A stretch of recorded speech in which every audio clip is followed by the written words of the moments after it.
बहुत ही बेहतरीन उदाहरण हमें नज़र आता है ओला और उबर टैक्सी सर्विसेज़ का। ओला और उबर टैक्सी सर्विसेज आई और उन्होंने इंटरनेट की व्यवस्था को इस्तेमाल कर कर टैक्सी हायरिंग की जो व्यवस्था थी, जो पुराने तरीके चले आ रहे थे, उनको संपूर्ण रूप से बदलकर एकदम new, high-tech and easy going process लोगों के सामने पेश कर दिया, जिससे आज घर बैठे 5 मिनट के अंदर आप अपने द्वार पर टैक्सी की सर्विस को प्राप्त कर सकते हैं।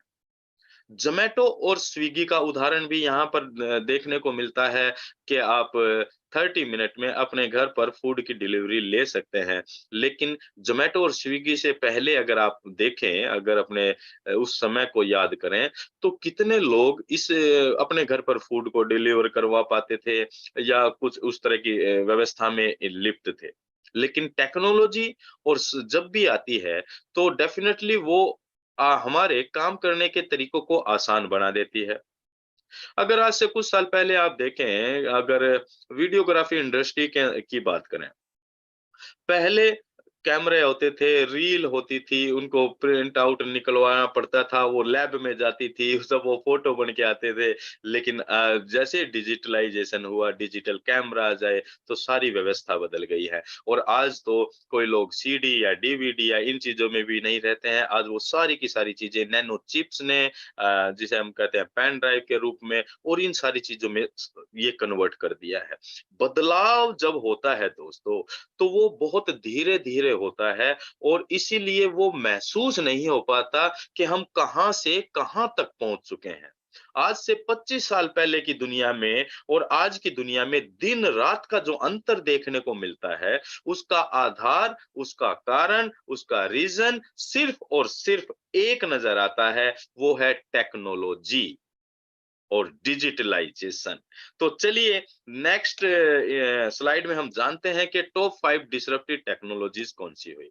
साथियों नंबर 1 पर आती है AI, artificial intelligence technology, number 2 पर ब्लॉकचेन टेक्नोलॉजी, नंबर 3 पर आती है 3D printing, then virtual reality और उसके बाद आती है इंटरनेट ऑफ थिंग्स।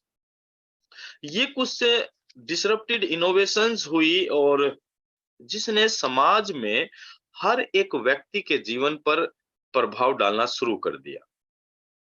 चलिए बात करते हैं इंटरनेट ऑफ थिंग्स से, जिसे शॉर्ट फॉर्म में बोला जाता है साथियों आईओटी। अगर हम टोटल इंटरनेट की बात करें, तो इंटरनेट की शुरुआत 1969 में हुई और इंडिया के अंदर ये 1995 के आसपास आया। और इंटरनेट आने के बाद पहले एक कंप्यूटर, फिर हज़ारों कंप्यूटर और फिर लाखों कंप्यूटर से कनेक्शन बिल्ड होना शुरू हुआ जैसे-जैसे इम्प्रूवमेंट और अपग्रेडेशन होती गई। और उसके बाद एंड्रॉयड वर्ज़न आए, एंड्रॉयड से फिर इंटरनेट कनेक्ट हुआ और उस आज आप देख ही सकते हैं कि एक मोबाइल क्या कुछ नहीं कर सकता है।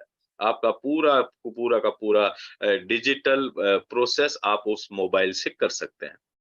आईओटी शब्द को सबसे पहले जो यूज़ किया वो 1999 में 1999 में केविन एस्टोन नाम के एक कंप्यूटर वैज्ञानिक हुए। उन्होंने इस शब्द का इस्तेमाल किया और बताया कि भविष्य में आईओटी यानी कि इंटरनेट ऑफ थिंग्स यानी कि इंटरनेट से चलने वाली चीजें जो आपस में इंटरलिंक्ड होंगी, डाटा का आदान-प्रदान करेंगी, एक दूसरे के साथ रिलेशन बिल्ड करेंगी और एक दूसरे के साथ कन्वर्सेशन भी करेंगी। और आज आप देख रहे हैं कि इंटरनेट से कितनी सारी चलने वाली चीजों को आप इंटरलिंक्ड कर सकते हैं। अपने घर पर बहुत सारे आप इंटरनेट से चलने वाले गैजेट्स आजकल तो आपको एलईडी भी देख रहे हैं, वो